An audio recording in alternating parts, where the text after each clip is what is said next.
All right. So imagine if you teach somebody how to speak French. You're teaching somebody the French language for 20 years.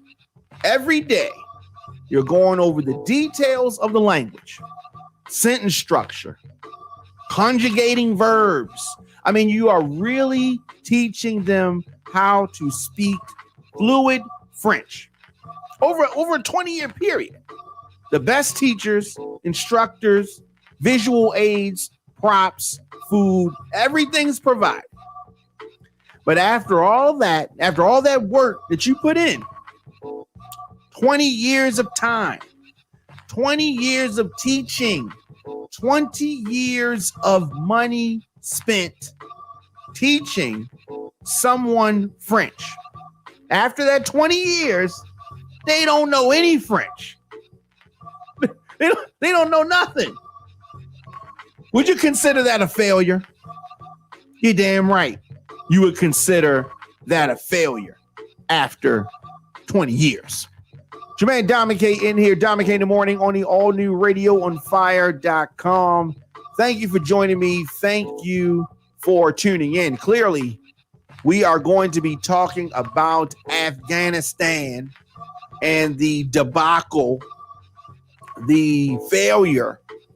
And there are many failures, many fingers that can be pointed with regards to 20 years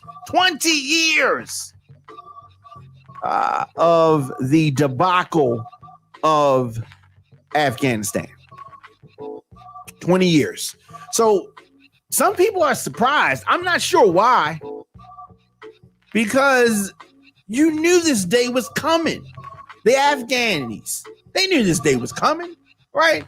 You know, one day the boy is going to become a man. Usually takes about 20 years, right? But as the Afghan president fled the country, the government is crumbling. The U.S. military raced to evacuate diplomats and civilians from an increasingly panicked city. Now, everybody, thousands and thousands of people were all interpreters over these 20 years. Come on, get out of here. Everybody says they was an interpreter, right? Everybody's interpreter.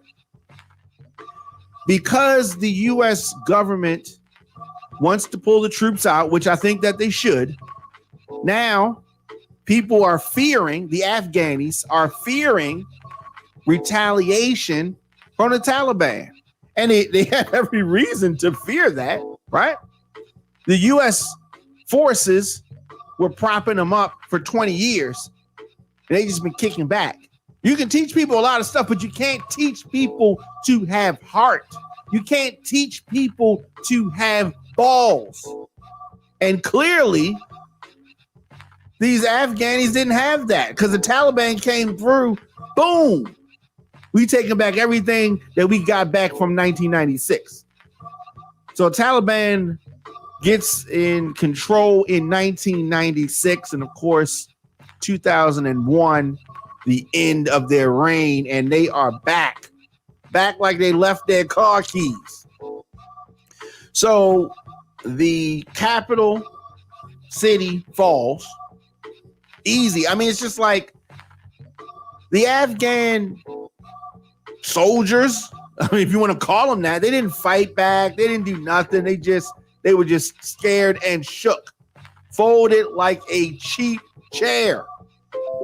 Fear, confusion, right? Fear and confusion take hold as the Taliban moves in. The government crumbles. Soldiers crumble. Everybody that was talking crazy and greasy to the Taliban, they want to get out of town.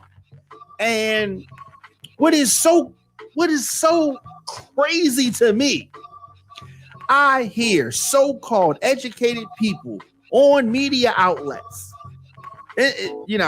online, wherever, talking about the Afghan people. Oh my God, how can we How can we turn our backs on our translators? Okay. Where's this energy for Americans?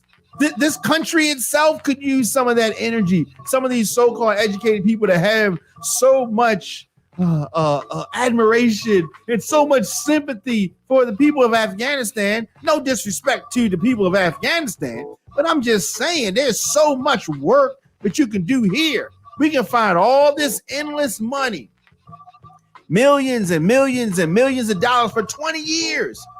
None of the politicians complain about the money that's spent over the 20-year period that it was poured down the drain in Afghanistan. But the Republicans are crying and complaining about money for infrastructure in this country.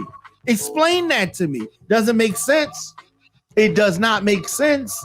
But I guess if it doesn't make dollars, it does not make sense. And how many times have you heard that expression? So you have these politicians talking about you need to justify the pay-fors and the pay-fors and all this kind of stuff for things that are happening domestically in America, fixing up the roads and the bridges here. But we dumping all this money in Afghanistan, and you got so-called educated people on mainstream media, on mainstream TV news shows talking about we should still stay and don't call it a forever war. And we should, they want us to still stay. There's some folks in the government, military also, that think we should still be there wasting money because you clearly see 20 years of teaching, and these Afghan soldiers are nothing but paperweights. Americans leave, they fall. Why are we here? It doesn't matter. They stayed another 6 months, 5 months, 1 year. They're going to still be soft. Those soldiers don't want to fight. So why are we there? And they're going to say the mission was to stop this from being a safe haven. I thought we were supposed to be getting the people that did the terror attack, right? That's what I thought we were supposed to be doing. We cannot and should not be in this country when our country's messed up. I've seen people who were more angry about what happened in Afghanistan than they were about the hillbillies that ran in the Capitol, the U.S. Capitol. Right? That doesn't even make sense. More upset about the Afghanis and what they're going through than you were about your own capital. Does not make sense. Does not make sense at all. Your man Dominic K in here, Dominic K in the Morning on the all-new radioonfire.com. Of course, Dominic K in the Morning sponsored by Tasty Moscato. If you could pour sexy in a glass, this would be it. This smooth, seductive Moscato wine blended with vanilla takes your palate to a whole nother level of taste meat. Unlike most, Tasty Moscato can be deliciously paired with a variety of meats, cheeses, veggies, as well as desserts. It's the sweet taste of luxury that you've been craving. Visit radiofire.com/tasty for more information. Also, Tasty Moscato on Facebook.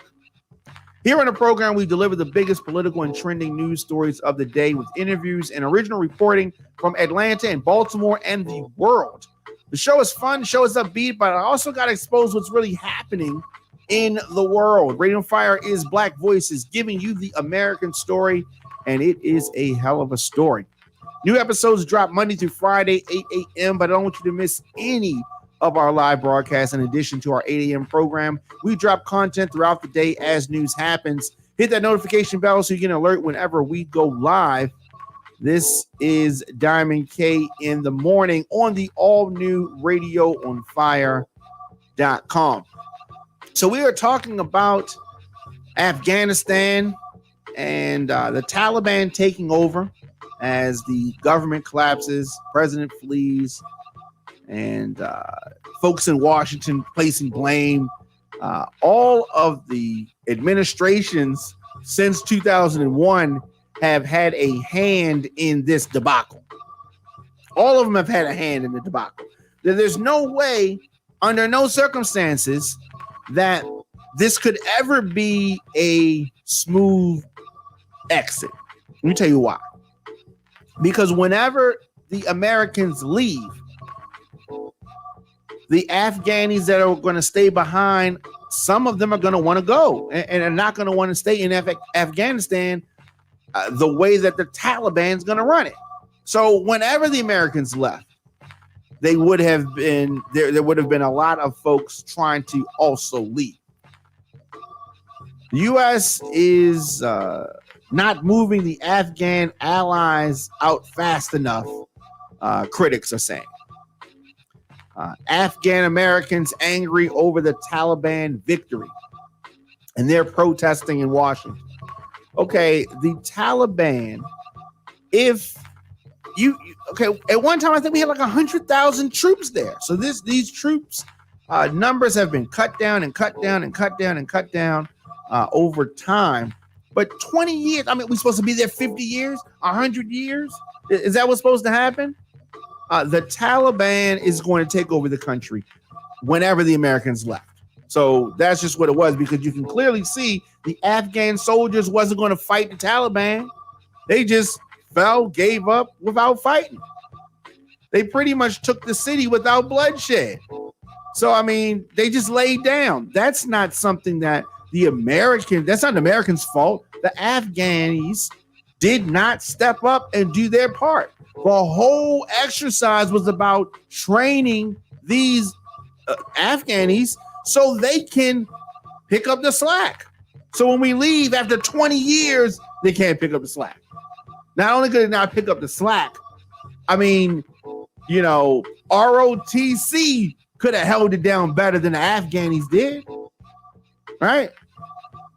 So the Taliban effectively sealed their control of Afghanistan over the weekend. Took the capital, president's gone, insurgents returned to power 2 decades after they were ousted.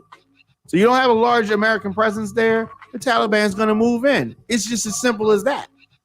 It's just as simple as that. So you've had Russian forces there, you've had all different forces there. Eventually, the people of that country, the Taliban is the strongest ones, they're going to take it back over. So you've had Trump. And I heard Mike Pompeo on Fox News talking greasy about how dare Joe Biden blame Trump for what's happening now, that's not good leadership. All Trump did was complain about something that Obama did before him. I mean, the hypocrisy, the audacity of Mike Pompeo and Trump for that matter. Trump negotiated a crappy deal. Oh, how much times did he talk about crappy deals that Kerry did and Obama did with regards to different things? It's kind of laughable when you hear Mike Pompeo, who was at the table for this foolishness. They propped up the Taliban. They was selling a whole bill of goods like the Taliban was good. They were going to have the Taliban at Camp David on 9/11.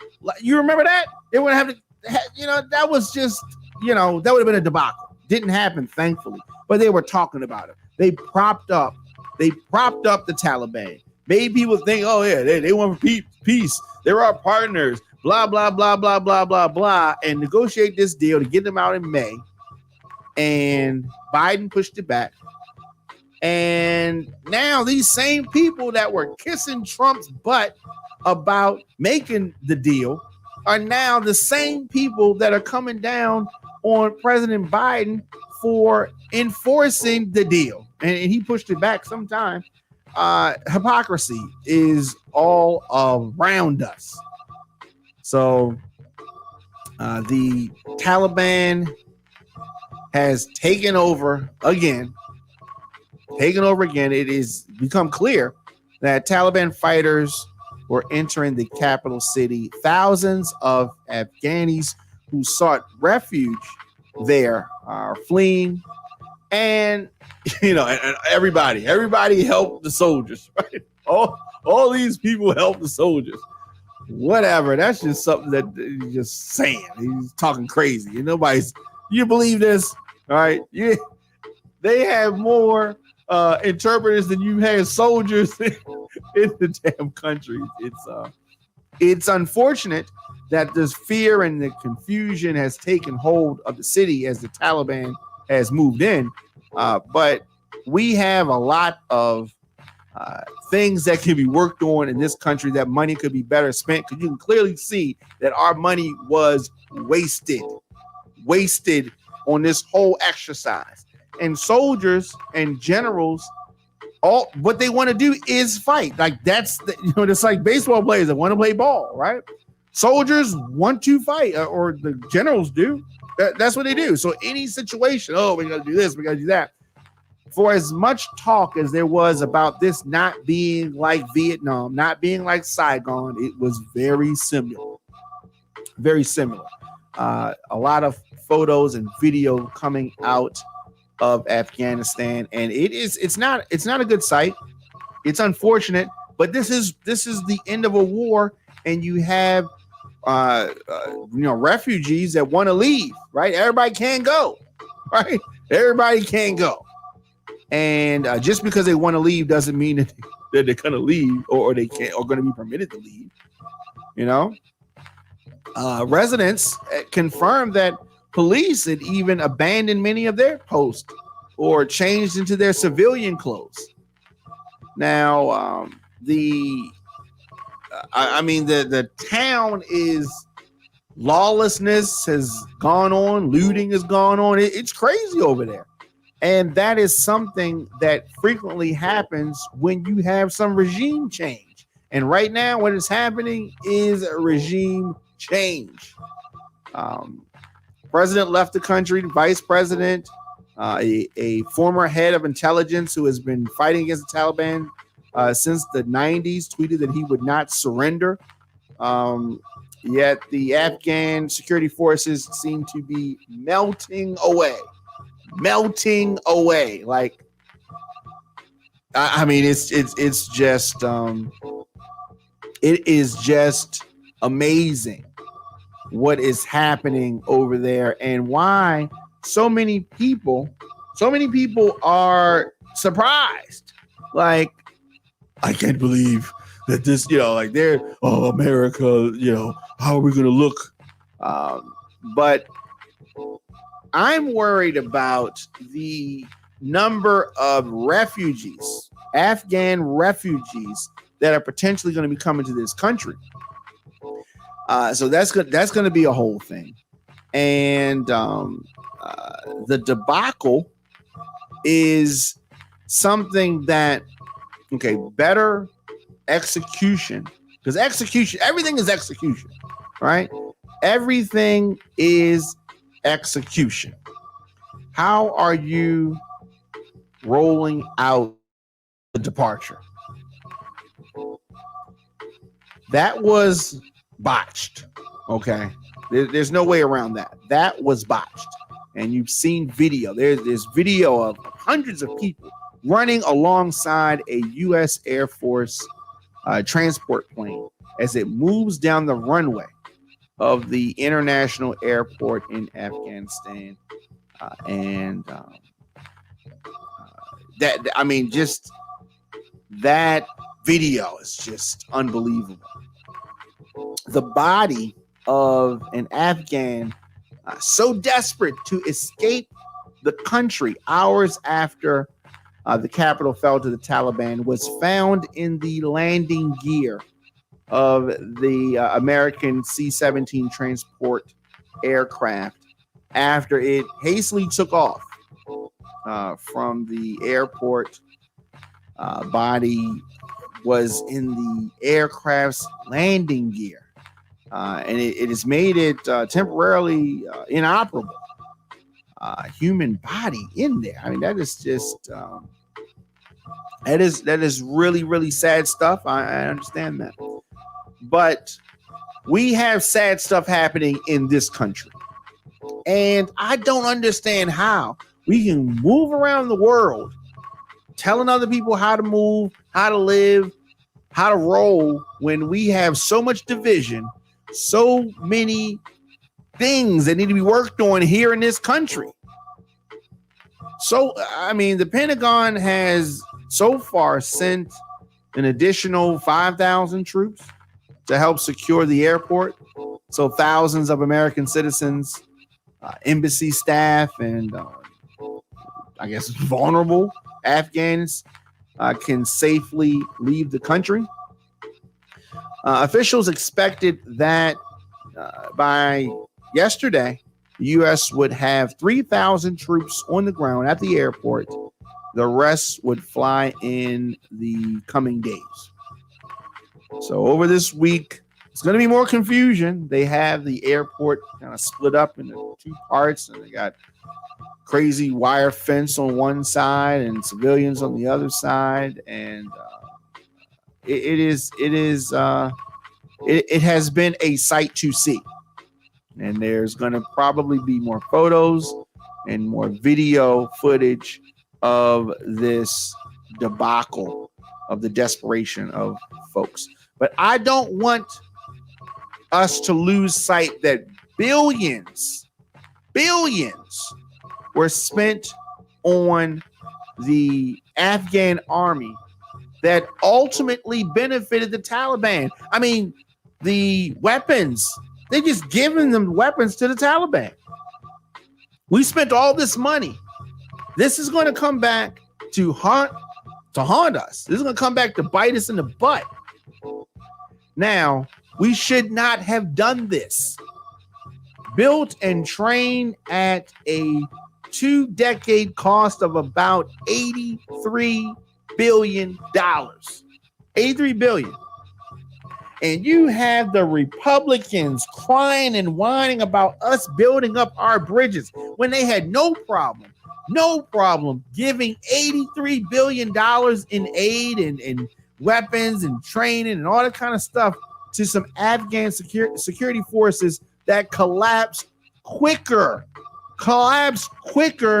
than a movie. A movie would have still been going on. And these Afghan soldiers, they trained for 2 decades, collapsed so quickly and so completely. In some cases, no shots even fired. Let's talk about that. That points to the fact that it was time for us to go. Somebody had to stop the bleeding. And when I hear and listen to people talking about, we should have stayed for what? So we should have stayed 40 years. So we spent, it is amazing. You may Dominic K in here, Dominic K in the morning on the all new radioonfire.com. Dominic K in the morning is available on the WRF radio app. Simply download WRF radio in your app store. Leave me a comment. You can scroll your timeline, attend a Zoom meeting on mute, do some online shopping, send an email, all while listening to Diamond K in the morning. Hashtag Diamond K in the morning on the all new radioonfire.com. Of course, anywhere you get podcasts, just search Diamond K in the morning, Apple Podcasts, Google Podcasts, Stitcher, Spotify, youtube.com/DJ Diamond K. And of course, Diamond K in the morning sponsored by Flyers on Fire. If you need a flyer created, Flyers on Fire can design your quality digital flyer in 24 hours. Are you promoting something special on social media? Flyers on Fire can help brand your message with a quality flyer.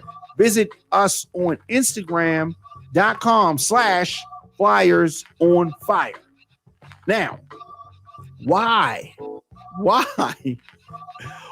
are folks acting surprised about what is happening in Afghanistan? Money can't buy will. Money can't buy heart. You cannot purchase leadership. And unfortunately, these guys and girls, these guys in Afghanistan did not have it. Now, does it take 20 years for us to see that? Of course. I mean, clearly, it is clear and obvious. But what really is baffling to me is that the talk is not about the money wasted. The talk is not about the weapons and the equipment wasted. The talk is about the image of America leaving and the translators. I've never heard so much conversation about translators in my life. All right. Never heard about that. $83 billion invested in Afghan forces over 20 years is nearly double last year's budget for the entire U.S. Marine Corps and is slightly more than what Washington budgeted last year for food stamp assistance for about 40 million Americans. And the Republicans complain about that. Entitlements, but don't care anything about wasting this money in Afghanistan. Make this make sense. This does not make sense, people. Does not make sense. Get breaking news and adult conversations covering topics that are important to the Black culture.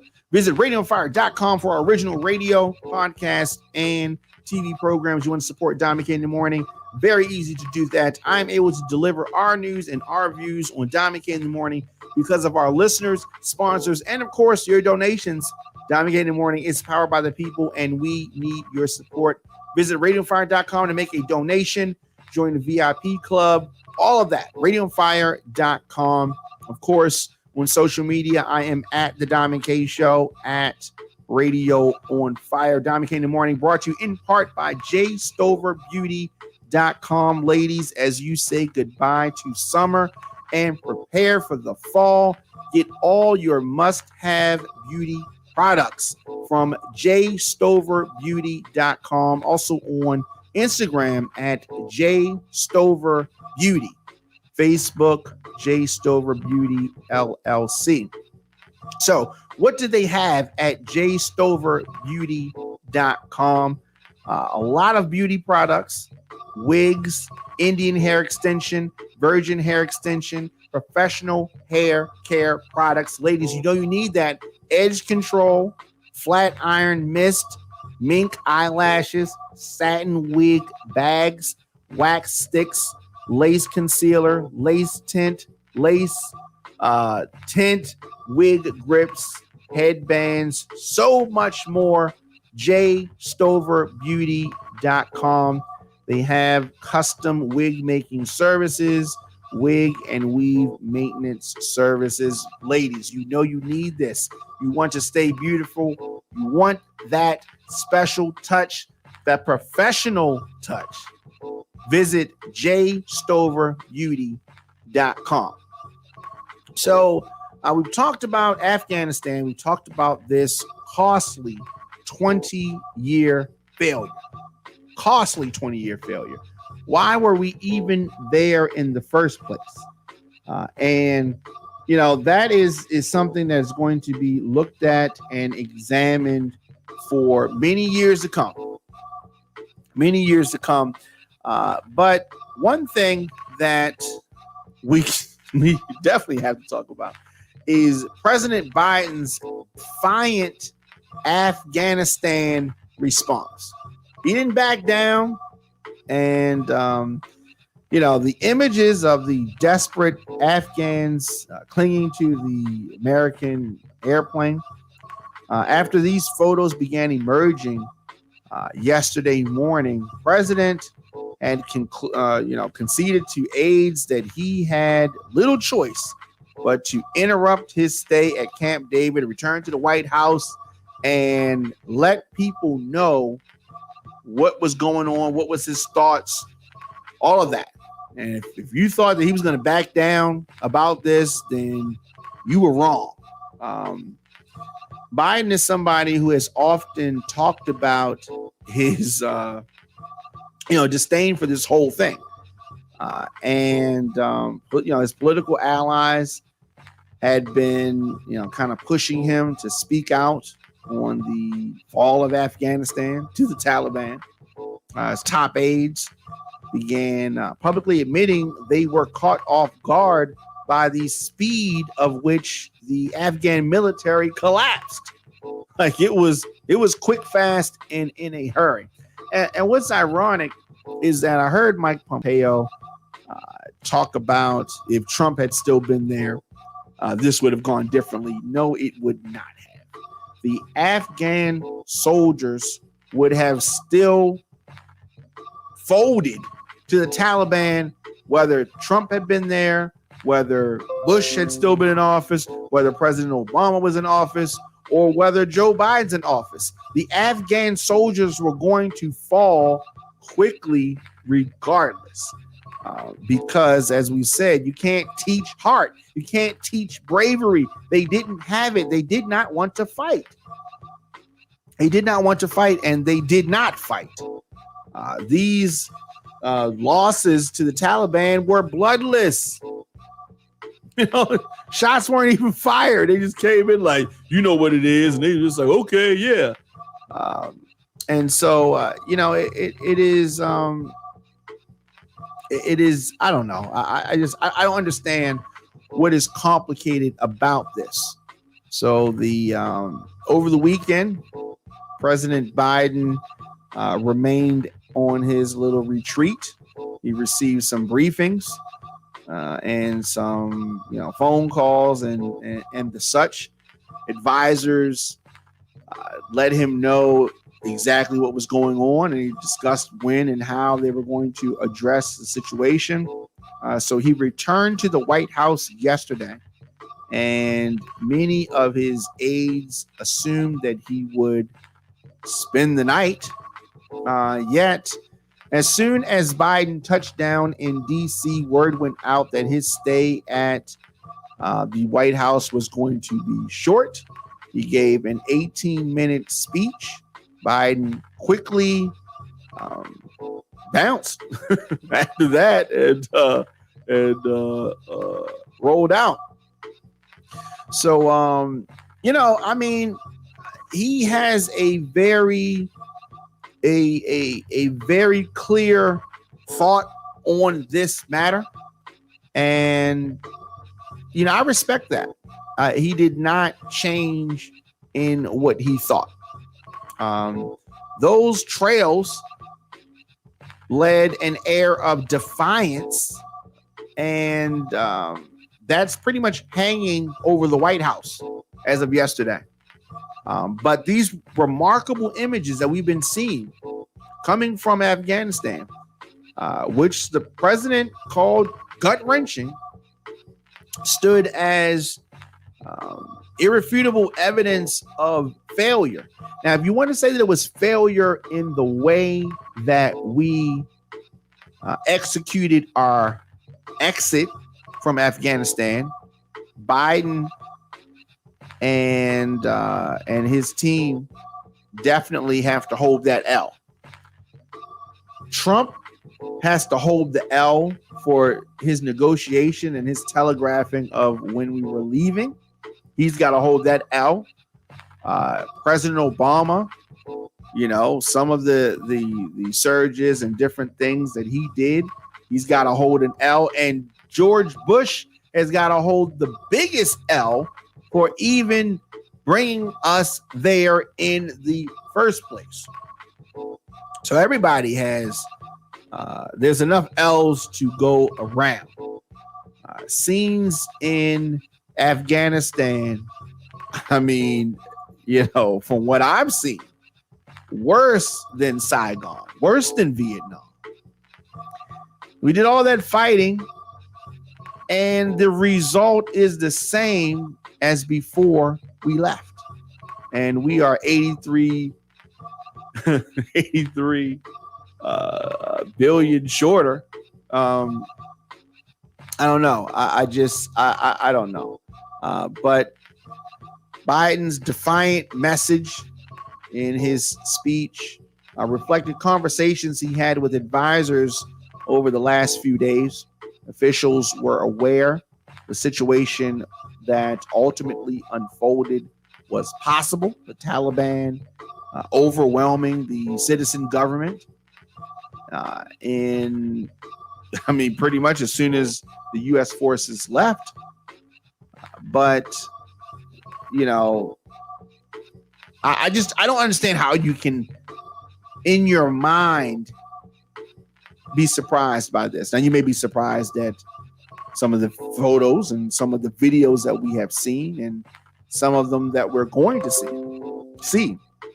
But the result was going to be the result. Biden's comments about how the war would end, including a rejection of comparisons to Saigon, him rejecting that's misguided. This is definitely this generation's Vietnam. The images in many instances are going to probably be worse.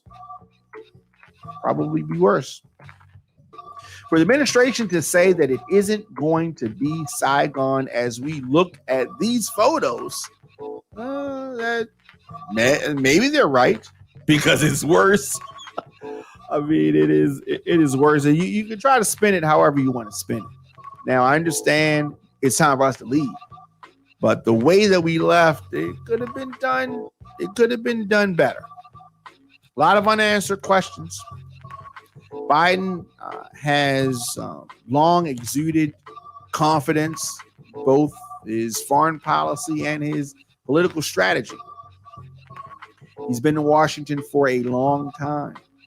His aides say that while he welcomes views that differ from his own and he embraces debate, he is most likely to shut down a conversation if he feels like his knowledge of a situation, particularly in international affairs, is being questioned.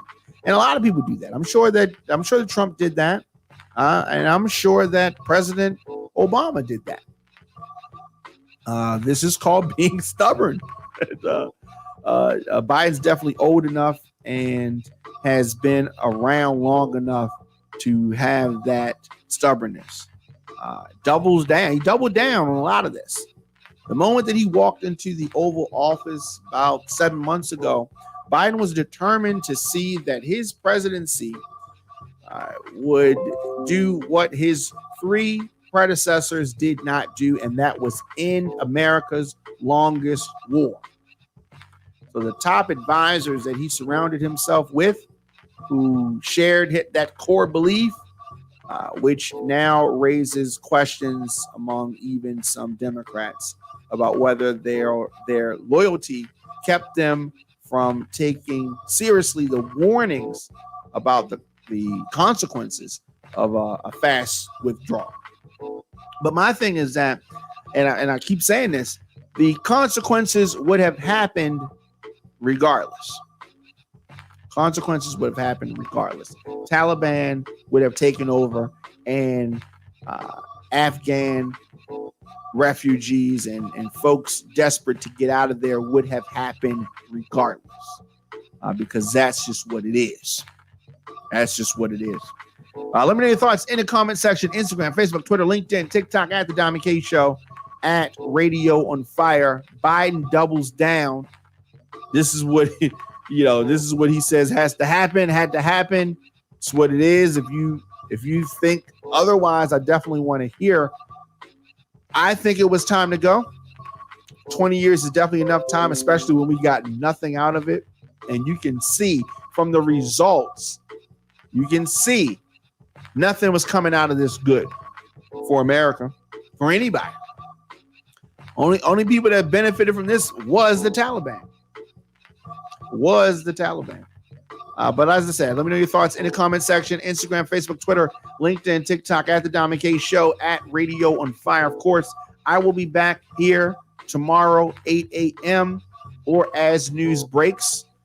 Also on Wednesday, the return new season of the Father and Son News Show that airs Wednesdays, 6 p.m. on radioonfire.com. I will be sitting down with my father talking about Afghanistan and other news stories So we do that once a week on Wednesdays. My father and I sit down and talk news stories.